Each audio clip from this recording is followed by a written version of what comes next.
हाँ जी, नमस्कार सभी को। और बड़े दिन में क्लास हुई है हमारी। चलिए शुरू करते हैं। North America.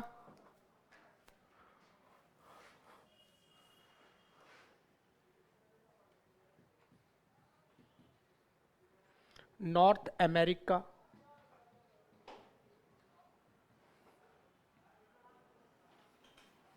उत्तरी अमेरिका।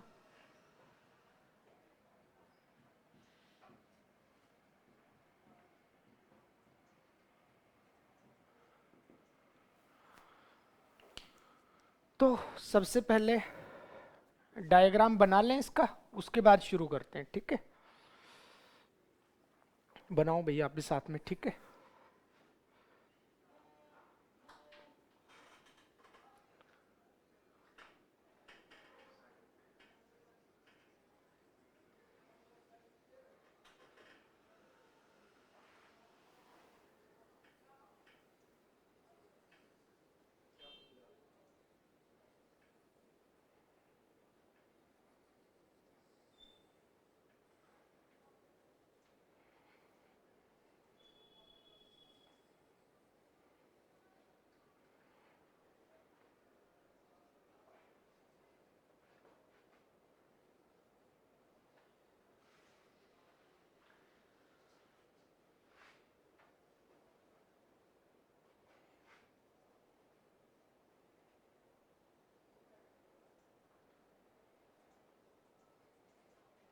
नॉर्थ अमेरिका का डायग्राम कुछ इस तरह से है। तो क्या क्या हमें देखना है। ये तो है गल्फ ऑफ मैक्सिको। ये है गल्फ ऑफ कैलिफोर्निया।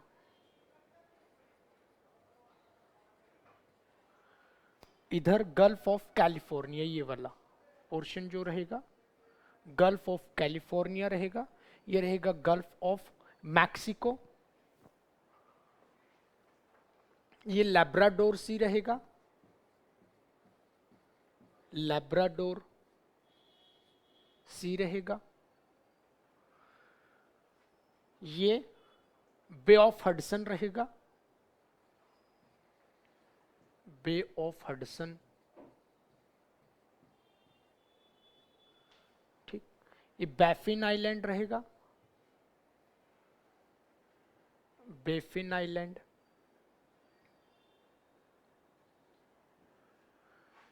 ये बेफिन बे रहेगी। बेफिन की खाड़ी इधर, बे ऑफ बेफिन। ये बे ऑफ अलास्का रहेगी।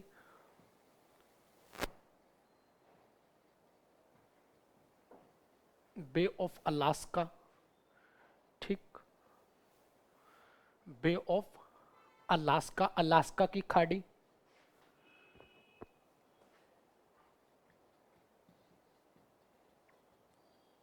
अलास्का की खाड़ी बेटा। ये कैलिफोर्निया की खाड़ी। कैलिफोर्निया, कैलिफोर्निया की खाड़ी, ठीक। कैलिफोर्निया की खाड़ी। ये रहेगा न्यू फाउंडलैंड। न्यू फाउंडलैंड आइलैंड है बेटा। न्यू फाउंडलैंड आइलैंड, ये द्वीप है। न्यू फाउंडलैंड द्वीप।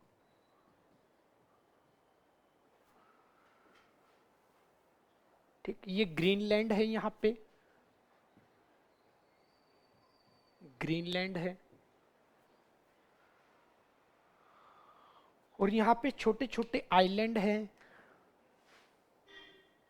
Cuba, Haiti, Dominion, Puerto Rico, Jamaica, West Indies वगैरह। ये कुछ छोटे छोटे हमारे आइलैंड हैं, यानी देश हैं ये भी। कौन कौन से देश हैं लिख लेते हैं इनको। Cuba, Cuba, Haiti, H A I T I Haiti, Cuba, Haiti. बेटा उससे नेक्स्ट है डोमिनियन, डोमिनियन। उसके बाद है प्यूटोरिका, प्यूटोरिका, जमैका, और ये वेस्ट इंडीज। दोबारा देख लीजिए थोड़ा थोड़ा। Cuba, Haiti, Dominion, Puerto Rico, West Indies और जमैका। ठीक है ना। और ये गल्फ ऑफ मैक्सिको, मैक्सिको की खाड़ी रहेगी। ठीक है ना। सभी चीजें एक साथ में हम इस डायग्राम पे नहीं दिखा सकते, तो बीच बीच में हम थोड़ा थोड़ा डायग्राम बनाते रहेंगे। थोड़ा सा हमने ये एक बाहर का एक ड्राफ्ट तैयार कर लिया है कि नॉर्थ अमेरिका हमारा ऐसा दिखता है। यहाँ पे अलास्का की खाड़ी है, यहाँ पे कैलिफोर्निया की खाड़ी है, यहाँ पे बे ऑफ मैक्सिको है, मैक्सिको की खाड़ी है। ठीक है, ये लेब्राडोर समुद्र है, यहाँ पे बे ऑफ बेफिन, बेफिन की खाड़ी है, और ये बेफिन द्वीप है, ये ग्रीनलैंड है, ये बे ऑफ हडसन है, हडसन की खाड़ी है। ये थोड़ा सा हमने ड्राफ्ट के रूप में देख लिया। अब एक एक करके हम करेंगे। ठीक है ना। चलिए,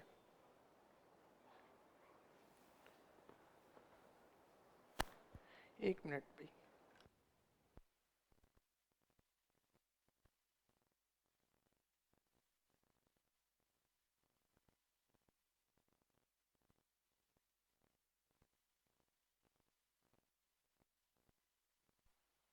चलिए भाई शुरू करते हैं। ठीक है।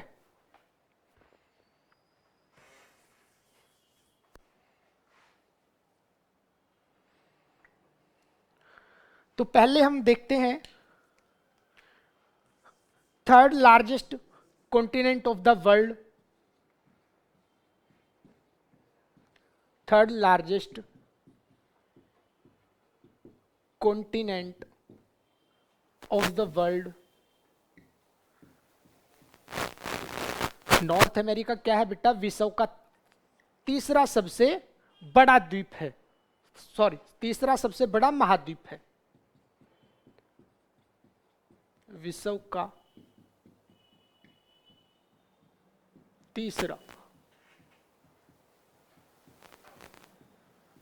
सबसे बड़ा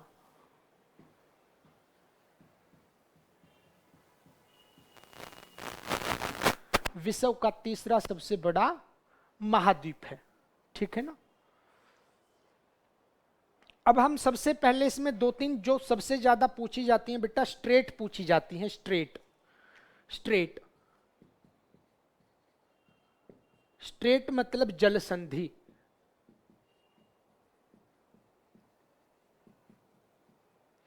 सबसे पहले क्या करेंगे? जल संधि करेंगे। दो तीन जल संधि बहुत ही महत्वपूर्ण है, वो हम कर लेंगे। जैसे एक पूछा जाता है, पहले बता देता हूं बेटा स्ट्रेट क्या होता है। ठीक है ना, ये जान लेते हैं कि स्ट्रेट क्या होता है, जल संधि क्या होता है।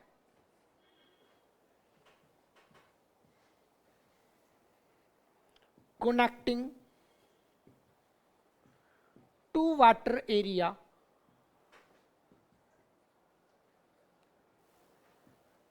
And separate to land area is called straight.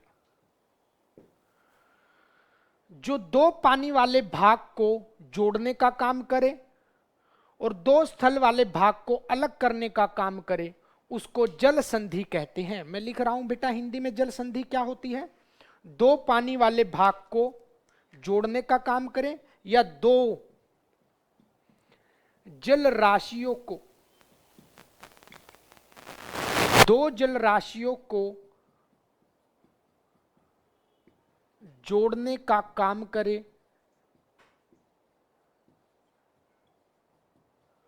और दो स्थल खंडों को अलग करने का काम करे, उसे जल संधि कहते हैं।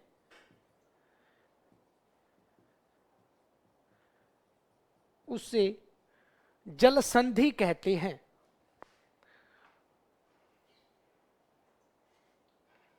ठीक, तो बेटा हम पहले करेंगे जल संधि। जल संधि क्या होती है? दो जल राशियों को जोड़ने का काम करे और दो स्थल खंडों को अलग करने का काम करे, उसको क्या कहेंगे? जल संधि कहेंगे। बेटा एक एक करके दो तीन जल संधि हैं, वो हम कर लेते हैं पहले, ठीक है? तो सबसे पहले हम करेंगे एक संधि जिसका नाम है बैरिंग स्ट्रेट, बैरिंग जल संधि। एक संधि है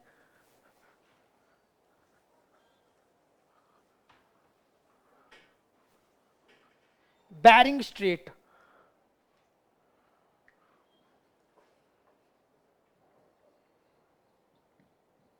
बैरिंग स्ट्रेट,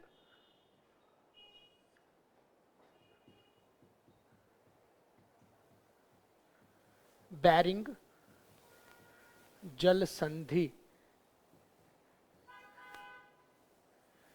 बैरिंग जल संधि। मैंने बताया था दो पानी वाली जगह को जोड़ने का काम करे और दो स्थल खंडों को अलग करने का काम करे, उसको क्या कहते हैं? बैरिंग जल संधि कहते हैं। तो बेटा यहां पे देखेंगे हम दो पानी वाली जगह कौन सी हैं, ठीक है ना? देखो एग्जाम्पल देखो, ये तो बेटा अलास्का है, ये अलास्का है, अलास्का, ये वाला बेटा ये अलास्का है। और ये वाला जो है बेटा ये रसिया है, रूस है, ये रूस है। ठीक, जल संधि का एग्जाम्पल देखो, बैरिंग जल संधि का एग्जाम्पल देखो, ये तो बेटा क्या हो गया? अलास्का हो गया, अलास्का, और ये हो गया रूस। कौन सा भाग है बेटा? लैंड वाला पोर्शन है ना, स्थल भाग है अलास्का। ये भी रूस क्या है? स्थल वाला भाग है, लैंड वाला एरिया है। और ये वाटर बॉडी है बेटा। यहां पे जो सी रहेगा ना बेटा, सागर रहेगा, उस सागर का नाम है चुक्की सागर, चुक्की सी, चुक्की सागर। और इस वाले सागर का नाम है बेटा यहां पे बैरिंग सी, बैरिंग सागर, बैरिंग सी, बेटा बैरिंग सागर इसको हम कहेंगे। तो देखा हमने कि दो सागरों को जोड़ने का काम कर रही है बेटा ये वाला भाग, चुक्की सागर और बैरिंग सागर को जोड़ा और दो स्थल भागों को अलग किया इसने। दो स्थल भाग कौन कौन से? ये अलास्का हो गया और ये हो गया रूस। तो दो स्थल भागों को अलग करने वाली और जो दो जल राशियों को जोड़ने वाली जगह को हम क्या कहेंगे? स्ट्रेट कहेंगे मेरे बच्चे। और ये स्ट्रेट हो गई bearing straight. Example, bearing straight, इसको कहेंगे बैरिंग जल संधि, बैरिंग जल संधि। तो बेटा एक स्टेट तो क्या हो गई? बैरिंग जल संधि हो गई, जो मैंने आपको बताया, बैरिंग हो गई। ठीक, दूसरी स्टेट देखते हैं बेटा,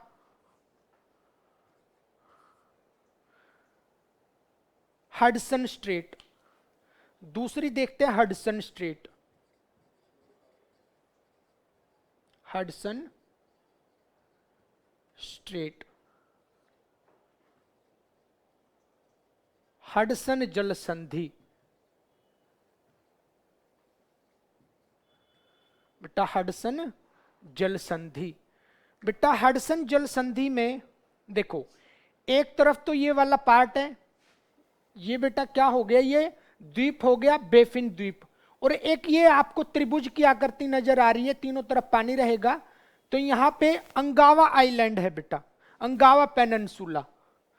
आप यूं देख लीजिए कि ये तो बेफिन आइलैंड हो गया और यहां पे ऐसे पेननसुला है बेटा, पेननसुला,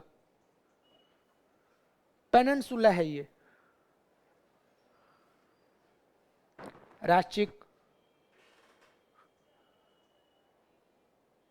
नहीं दिख रहा,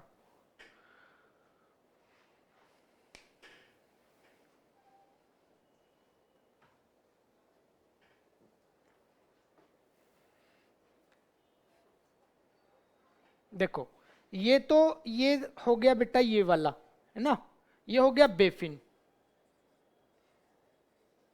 बेफिन आइलैंड हो गया, बेफिन आइलैंड। और यहां पे हो गया ये एक पेनिनसुला, ये आपको दिखाई दे रहा है त्रिभुज की आकृति में, इसका नाम हो गया अंगावा पेनिनसुला,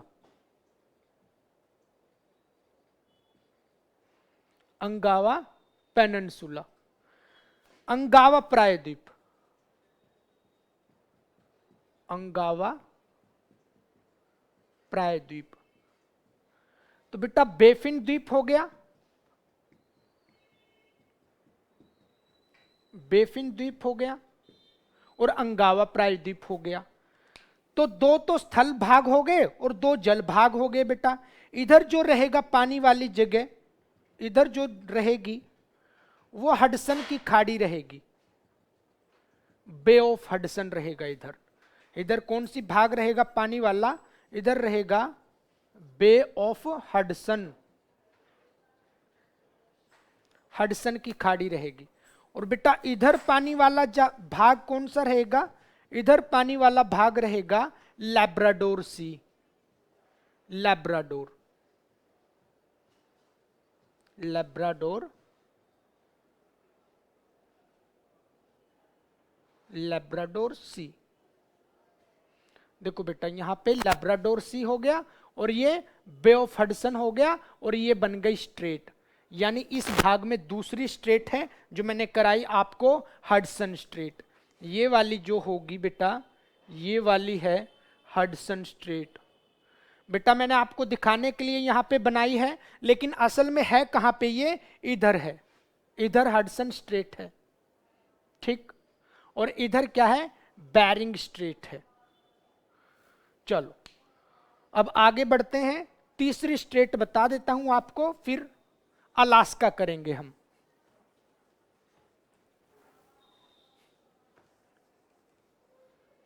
रफ करें इसको।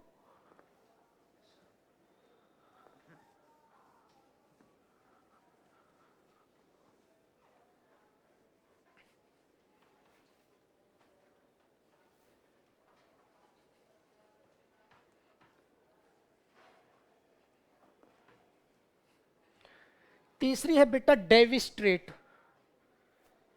Davis Strait, Davis, Davis Strait, Davis जल संधि।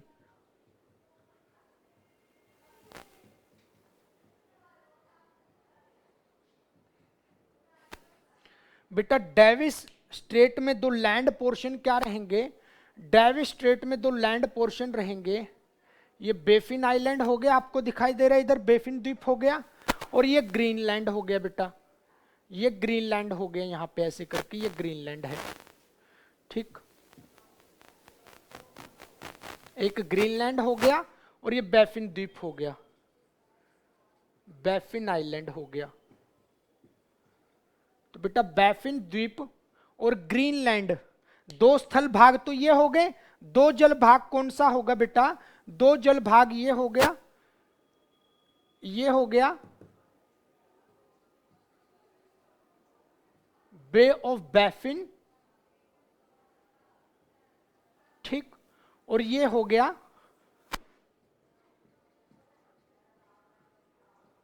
बे ऑफ हडसन।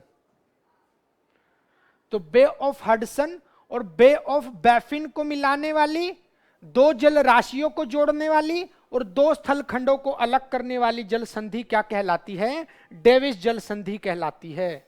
तो बेटा ये भी पानी रहा पूरा का पूरा बे ऑफ बैफिन का, और इधर हो गया बे ऑफ हडसन का, और इनको जोड़ने वाली जो ये जगह होगी ये क्या कहलाएगी, ये हमारी कहलाएगी डेविस स्ट्रेट। ये जो होगी ये क्या कहलाएगी, डेविस जल संधि, डेविस जल संधि कहलाएगी बेटा, ठीक है। चलो अभी मैं इसको कर दे रफ।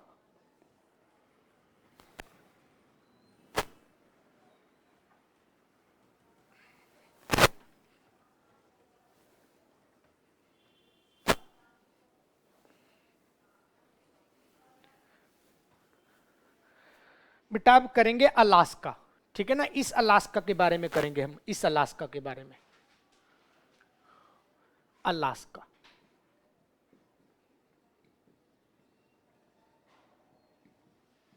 अलास्का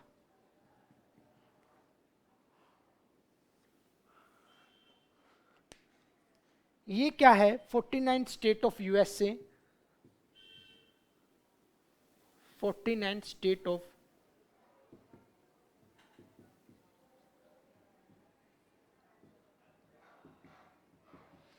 अमेरिका का 49वां राज्य है। अमेरिका का 49वां राज्य है।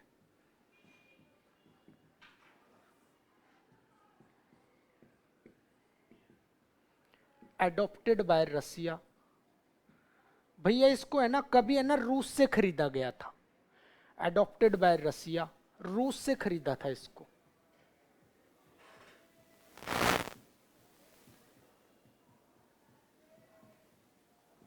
Adopted by Russia.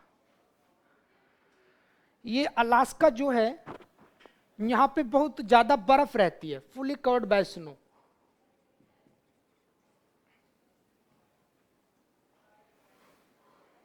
Fully covered by snow, ये बर्फ से ढका हुआ है पूर्णतः।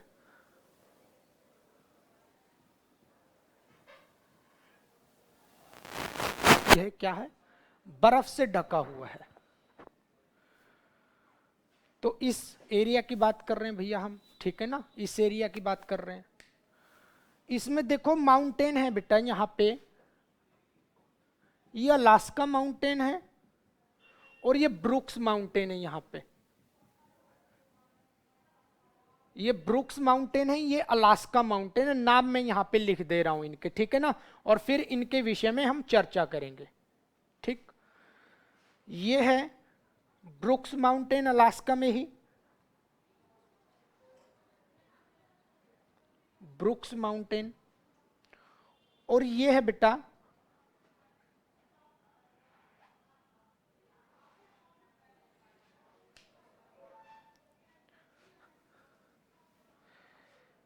यहां पे बिल्कुल इसके बिल्कुल नीचे समझ लीजिए, ठीक है ना। आपको नहीं दिखाई दे रहा होगा, इसके बिल्कुल नीचे यहां पे।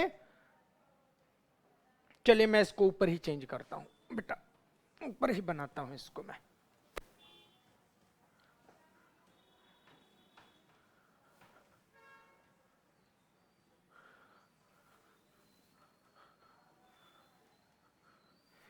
ये हो गया ये वाला पोर्शन। आप अलग बना लेंगे थोड़ा सा, ठीक है ना। सिर्फ इस पोर्शन को अलग बना लेंगे आप, ऐसे करके बना ही देता हूं मैं।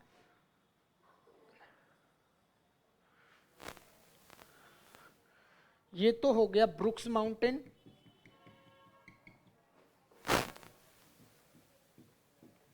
ब्रुक्स माउंटेन, ये हो गया बेटा अलास्का माउंटेन। Alaska mountain. और यहां पे है ना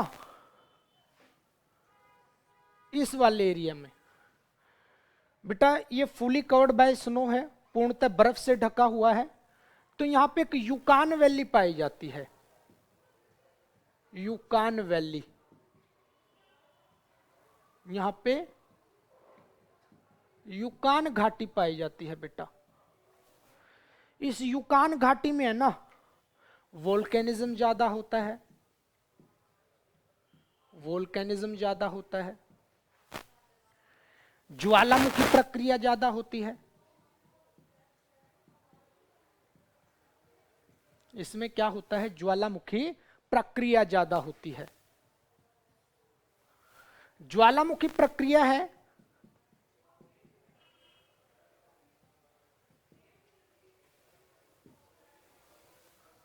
और बेटा यह बर्फ से भी ढका हुआ है, फुली कवर्ड बाय स्नो, है ना, बर्फ से भी ढका हुआ है।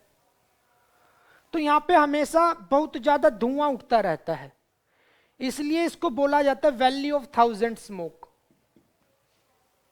वैली ऑफ थाउजेंड स्मोक, इसको कहते हैं हजारों धुआरों की घाटी। इस जगह पे क्या है, बहुत सारे भूकंप चलते हैं, सॉरी बहुत सारे यहां पे ज्वालामुखी चलते हैं। ये ज्वालामुखी हैं बच्चे बहुत ज्यादा, ये ज्वालामुखी हैं, इतने सारे ज्वालामुखी हैं कि हमेशा धुआं धुआं उठता रहता है यहां से। जब धुआं धुआं उठता रहता है तो इसको वैली ऑफ थाउजेंड स्मोक कहा जाता है, हजारों धुआरों की घाटी कहा जाता है। हजारों धुआरों की घाटी कहा जाता है इसको, हजारों धुआरों की घाटी। और बेटा जब बहुत ज्यादा ज्वालामुखी प्रक्रिया होगी तो बर्फ, ज्वालामुखी का जो वोल्केनिज्म होगा तो लावा बहुत ज्यादा गर्म होगा, और यहाँ पे बर्फ भी है। जब गर्म गर्म उसके अंदर से लावा बर्फ के अंदर निकलेगा तो वो बर्फ मेल्ट होना शुरू होगी, बर्फ पिघलनी शुरू होगी। और बेटा वो बर्फ पिघल के कहाँ पे आएगी, वो बर्फ पिघल के अलास्का की खाड़ी में आएगी, है ना। बहुत ज्यादा ज्वालामुखी चलेंगे इस भाग में, ज्वालामुखी चलेंगे तो आपको बताया मैंने फुली कवर्ड बाय स्नो, ये एरिया पूर्णतः बर्फ से ढका हुआ है। जब बर्फ से ढका हुआ है तो बेटा क्या होगा, लावा जो होगा वो गर्म होगा, गर्म लावा बर्फ में निकलेगा तो बर्फ मेल्ट होना शुरू होगी, और बहुत ज्यादा मेल्ट होगी तो पानी आएगा। और बेटा बहुत ज्यादा पानी कहां पे जाता रहेगा, यहाँ पे बे ऑफ अलास्का में जाता रहेगा। बेटा ये अलास्का की खाड़ी है, ये क्या है यहाँ पे अलास्का की खाड़ी। तो बेटा बहुत ज्यादा पानी अलास्का की खाड़ी में जाएगा। अब आपने देखा होगा, कहीं भी देखा होगा, आपके फोन के माध्यम से देखा होगा कि इस ओशियन के अंदर, महासागर के अंदर एक ऐसी जगह है जहां पे एक तरफ का पानी तो व्हाइट व्हाइट है और दूसरी तरफ का पानी बिल्कुल नीला नीला है, और वो आपस में कभी नहीं मिलता है ना, ऐसा देखा होगा आपने। तो वो पानी दरअसल, वो आपने जो चीज देखी है वो बे ऑफ अलास्का का नजारा है। एक विशेष फिनोमिनल कंडीशन होती है जहां पे पानी एक जो ऊपर से आता है फ्रेश वाटर होके आता है, वो तो कम घनत्व वाला होता है, और जो ओशियन का पानी है वो ज्यादा घनत्व वाला होता है, क्योंकि अभी अभी बर्फ पिघल के आया है तो ताजा पानी है, फ्रेश वाटर है। और जो फ्रेश वाटर का सेलेनिटी है, खारापन है, वो कम है, और समुद्र के पानी का खारापन ज्यादा है। तो वो पानी ज्यादा खारे पानी में एकदम से नहीं मिलता, तो वो अलग अलग आपको दिखाई देता है। यहां पे आपने वो जो भी देखा फोन वगैरह में, जो भी आपने क्लिप देखी होगी कि एक तरफ का पानी कुछ और है, दूसरी तरफ का पानी कुछ और है, तो वो क्लिप आपने यहाँ की देखी है, बे ऑफ अलास्का की देखी है, अलास्का की खाड़ी की देखी है। तो यहाँ पे वैली ऑफ थाउजेंड स्मोक पाया जाता है, फुली कवर्ड बाय स्नो, ज्वालामुखी प्रक्रिया ज्यादा होती है। युकान घाटी ये ब्रुक्स पर्वत और अलास्का पर्वत के बीच में पाई जाती है, ठीक है। अब और क्या है इसमें बेटा, और देखो क्या है इसमें, परमाफ्रोस्ट आर फाउंड, यहां पे है ना परमाफ्रोस्ट पाया जाता है बेटा। क्या पाया जाता है, permafrost are found.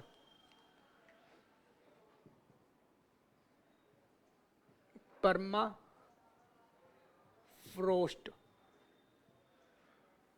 Permafrost are found, Hindi में लिखेंगे बेटा परमाफ्रोस्ट, परमाफ्रोस्ट पाया जाता है।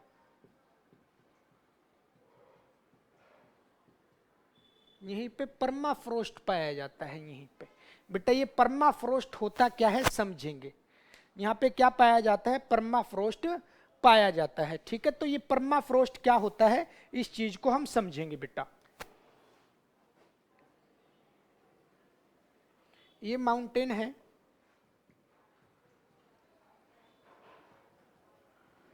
ये माउंटेन पे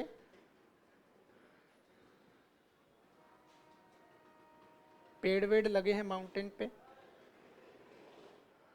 और यहाँ पे क्या है,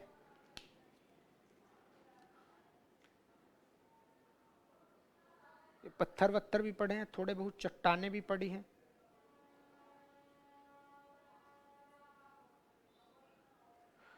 मान लीजिएगा ये बर्फ है, ये बर्फ है, ये पूरा का पूरा बर्फ से ढका है। मान लीजिएगा ये आइस है,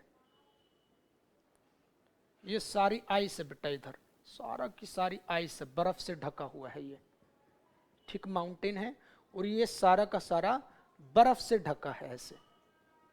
और यहाँ पे ये मिट्टी भी है, ये आपको दिखाई दे रही है, ये तो क्या हो गई, सॉइल हो गई, सॉइल हो गई। और ये क्या हो गया, ये हो गया आपका आइस हो गया, स्नोफॉल बर्फ हो गया। तो परमाफ्रोस्ट क्या है, परमाफ्रोस्ट होता है एक frozen ground, frozen ground are called permafrost. मैं लिख रहा हूं इधर पे, फ्रोजन ग्राउंड कॉल्ड परमाफ्रोस्ट। जमा हुआ मैदान परमाफ्रोस्ट कहलाता है। और किस चीज से जमता है भैया, ये जमता है देखो आइस से और सॉइल। बेटा जब आइस और सॉइल दोनों इकट्ठी होके जम जाती हैं तो उसको परमाफ्रोस्ट कहते हैं, ठीक है ना। तो यूकान वैली में क्या पाया जाता है, परमाफ्रोस्ट पाया जाता है। बेटा समझो, frozen ground are called permafrost. जमे हुए मैदान को क्या कहते हैं, परमाफ्रोस्ट कहते हैं। जैसे आइस और सॉइल दोनों मिलके जम गए, यहाँ पे दोनों ने ठोस रूप धारण कर लिया, मिट्टी ने भी बेटा, और साथ साथ में आपके बर्फ ने भी क्या कर लिया, एक ठोस रूप धारण कर लिया, उसको क्या कहेंगे, परमाफ्रोस्ट कहेंगे। ठीक, ये परमाफ्रोस्ट क्या है,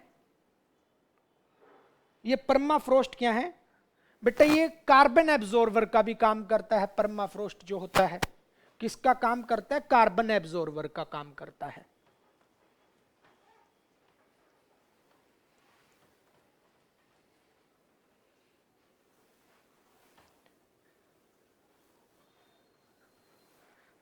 ये परमाफ्रोस्ट क्या करते हैं बेटा, कार्बन एब्जॉर्बर होते हैं। Permafrost is a good for carbon absorber, carbon का अवशोषण करते हैं बेटा ये,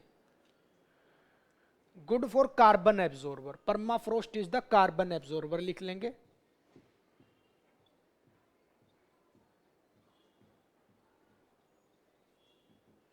यह कार्बन का अवशोषण करते हैं बेटा।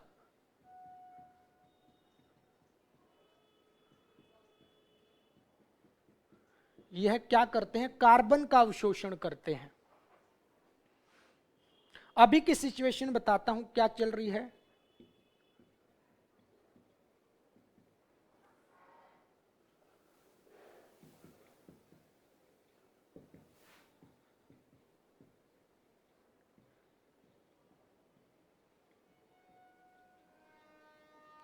Now present time global warming increase. बेटा वर्तमान में है ना, विश्व का तापमान बढ़ रहा है। Now present time global warming increase, विश्व का तापमान बढ़ रहा है बेटा। अगर विश्व का तापमान बढ़ेगा, permafrost are melt, permafrost are melt. तो बेटा परमाफ्रोस्ट पिघल जाएंगे। मैं लिख रहा हूं नाउ प्रेजेंट टाइम, वर्तमान में स्थिति क्या है, वैश्विक ताप के बढ़ने के कारण। बेटा वर्तमान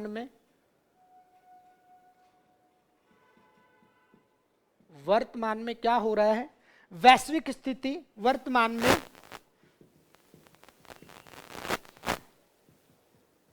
वैश्विक तापन या वैश्विक तापमान बढ़ने के कारण बेटा परमाफ्रोस्ट पिघल रहे हैं। परमाफ्रोस्ट पिघल रहे हैं।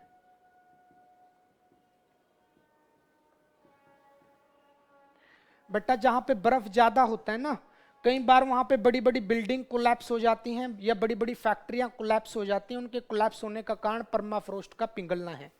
जैसे एक एग्जांपल देंगे, रसिया के अंदर क्या था, रूस के अंदर एक पार्ट है, पूरा का पूरा वो बर्फ से ढका हुआ है। वहां पे क्या था, एक बहुत बड़ी ऑयल स्पिल हो गया था वहां पे, ठीक है ना, ऑयल स्पिल हो गया था। मतलब ऑयल स्पिल का मतलब क्या है, कि वहां पे तेल का रिसाव हो गया था। एक फैक्ट्री थी, वो परमाफ्रोस्ट के ऊपर बनी हुई थी, परमाफ्रोस्ट पिघल गया और वो फैक्ट्री गिर गई।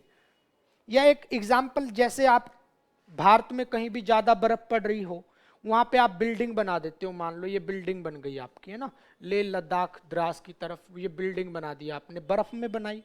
तो बेटा ये फ्रोजन ग्राउंड है, जमा हुआ ग्राउंड है, क्या पता ये कल को पिघल जाए, पिघल जाएगा तो ये परमाफ्रोस्ट पिघल गया मान लो विश्व के तापमान बढ़ने से, तो ये क्या हो जाएगी, बिल्डिंग गिर जाएगी।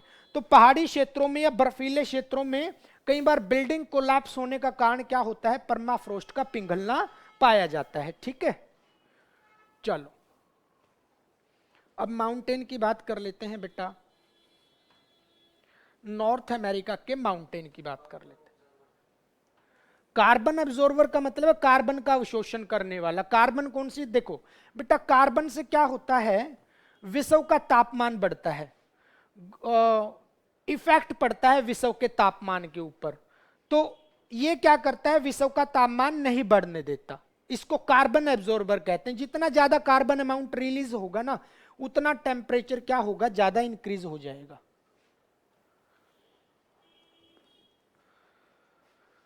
चलिए अब लिखेंगे नॉर्थ अमेरिका के माउंटेन।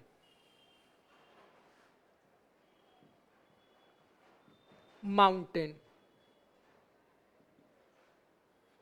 पर्वत,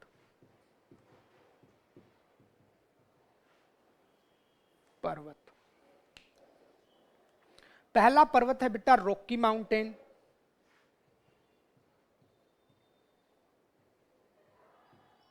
रॉकी माउंटेन, रॉकी पर्वत।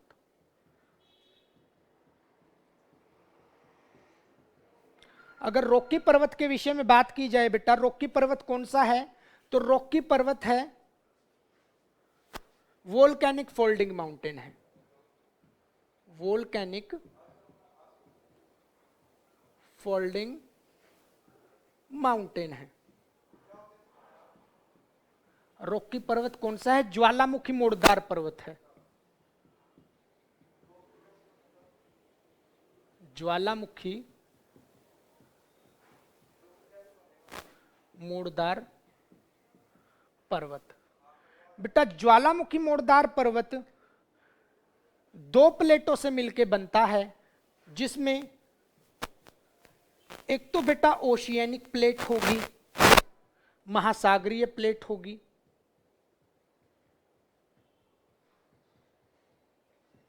और दूसरी जो प्लेट होगी वो प्लेट होगी कॉन्टिनेंटल प्लेट। दूसरी प्लेट होगी कॉन्टिनेंटल प्लेट, जिसको कहेंगे बेटा महाद्वीपीय प्लेट, महाद्वीपीय प्लेट। बेटा महासागरीय प्लेट तो है कोकोज, कोकोज प्लेट,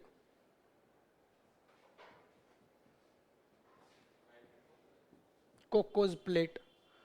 और महाद्वीपीय जो प्लेट, महासागरीय प्लेट कोकोज प्लेट, महाद्वीपीय प्लेट जो रहेगी वो रहेगी नॉर्थ अमेरिकन कॉन्टिनेंटल प्लेट, उत्तरी अमेरिका महाद्वीपीय प्लेट। तो महाद्वीपीय प्लेट तो हो गई उत्तरी अमेरिका महाद्वीपीय प्लेट, ओशियानिक प्लेट हो गई कोकोज प्लेट। दोनों प्लेटों से मिलके क्या बनता है, ज्वालामुखी मोड़दार पर्वत बनता है। तो ज्वालामुखी मोड़दार पर्वत बनने के लिए दो तरह की अलग अलग प्लेटें होंगी बेटा। कौन सी प्लेटें होंगी, महासागरीय प्लेट होगी और महाद्वीपीय प्लेट होगी। महासागरीय प्लेट कौन सी है, यहां पे कोकोज प्लेट है, और महाद्वीपीय प्लेट कौन सी है, नॉर्थ अमेरिकन कॉन्टिनेंटल प्लेट है। ये दोनों, इसको लिखेंगे उत्तरी अमेरिकन महाद्वीपीय प्लेट, उत्तरी अमेरिकी महाद्वीपीय प्लेट। तो बेटा दोनों की दोनों किस डायरेक्शन में आ रही हैं? ऐसे आ रही है, यानी इन प्लेटों के आने की डायरेक्शन कैसी होगी? इन प्लेटों की दिशा कैसी होगी? प्लेट डायरेक्शन लिख रहा हूं मैं स्पेशल, समझ जाएंगे आप। प्लेटों की दिशा कैसी होगी? Convergent of direction of plate, convergent direction of plate. प्लेटों की अभिसरणीय दिशा होगी बेटा, अभिसरणीय बोलते हैं कन्वर्जेंट को। प्लेटों की अभिसरणीय दिशा होगी। बेटा प्लेट की 3 डायरेक्शन होती हैं, ध्यान से देखो, देखो एक बार। जब प्लेटें ऐसे आएंगी कन्वर्जेंट होंगी, जब प्लेटें ऐसे जाएंगी डाइवर्जेंट होंगी, जब प्लेटें ऐसे जाएंगी ट्रांसवर्स होंगी। तो यहां पे प्रश्न बनता है, रॉकी माउंटेन, उत्तरी अमेरिका का जो माउंटेन है, यहां पे है बेटा ये माउंटेन, ठीक, यहां पे है। जो रॉकी माउंटेन है वो कैसे बना? कौन सा पर्वत है? ज्वालामुखी मोड़दार पर्वत है। कैसे बना? 2 तरह की प्लेटों से बना। कौन कौन सी प्लेटें थी सर? महासागरीय और महाद्वीपीय। महासागरीय प्लेट का नाम क्या था? तो महासागरीय प्लेट का नाम कोकोज था। महाद्वीपीय प्लेट का नाम कौन सा था सर? उत्तरी अमेरिका जो प्लेट थी, महाद्वीपीय प्लेट थी, वो थी। प्लेटों की डायरेक्शन कैसी थी? तो डायरेक्शन थी convergent direction of the plate, अभिसरणीय, एक दूसरे की तरफ आ रही थी प्लेट। और बेटा जब दोनों प्लेट टकराई, आपस में कोलाइड हुआ, तो यहां पे बन गया रॉकी माउंटेन। और ये क्या है? वोल्केनिक, वोल्केनिक फोल्डिंग माउंटेन बन गया, ठीक। अब रॉकी के बारे में ही लिखेंगे बेटा, रॉकी के बारे में ही लिखेंगे। Second longest mountain range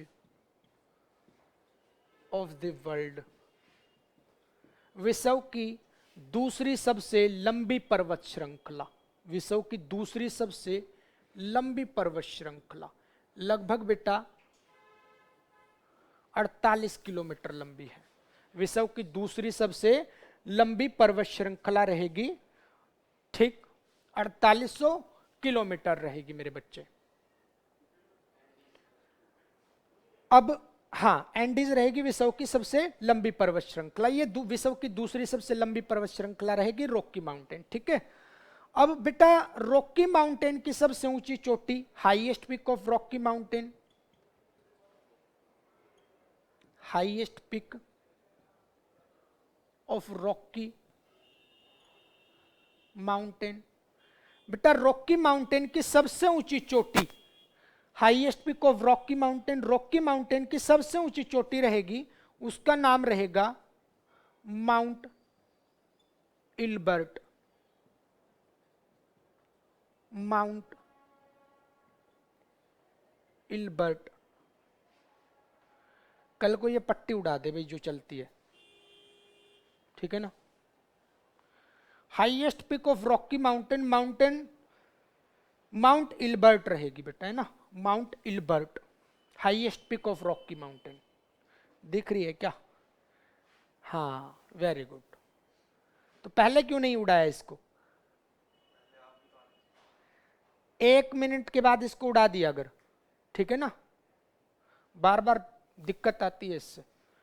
highest peak of Rocky mountain mount Ilbert, ठीक है ना, और ये रहेगी 4401 किलोमीटर के लगभग, सॉरी किलोमीटर लिख दिया मैंने, यहां पे मीटर हो गए ना, ऊंचाई है। तो रॉकी पर्वत की सबसे ऊंची पर्वत, जो रॉकी पर्वत है उसकी सबसे ऊंची चोटी माउंट इल्बर्ट रहेगी। विश्व की दूसरी क्या है? विश्व की दूसरी सबसे लंबी पर्वत श्रृंखला है।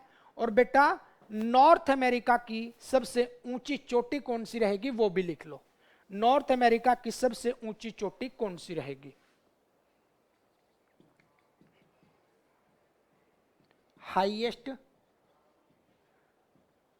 Pick of North America. North America की सबसे ऊंची चोटी कौन सी रहेगी? तो उसका नाम रहेगा माउंट मैकिनले।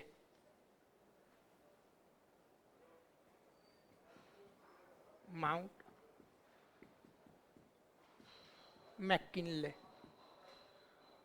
6190 मीटर का हाइट रहेगी। और बेटा ये माउंट मैकिनले है ना, अलास्का माउंटेन के ऊपर है।